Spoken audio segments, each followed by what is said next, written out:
Okey. Baxaq harda, baxaq. 40 necə? 5. 45. Nömrələnmiş hansı abzaslarda bir-birinə zid fikirlər var? Aha. Bir-bir abzasları oxuyacaqsan, məna etibarilə bir-biri ilə zidləşən cümlələri tapmalıyıq. Bir fikrin var mı? Məsələn, bir abzas içərisində bir-birinə zid olan cümlə olan, məsələn, deyək ki, 3-cü abzasda bir-birinə zid olan 2 dənə cümlə var. Mən onu seçməliyim, yoxsa 2 dənə abzas?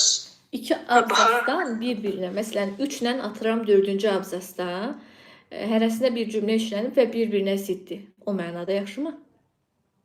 Yaxşı. Ne diyeyim, bir dənə hər ikisində eyni söz, amma bir-birindən antonimdir. Məsələn, atıram. Birində yazılıb ki, Nəsrinin 20 yaşı var, digər abzasda yazılıb ki, Nəsrinin 45 yaşı var.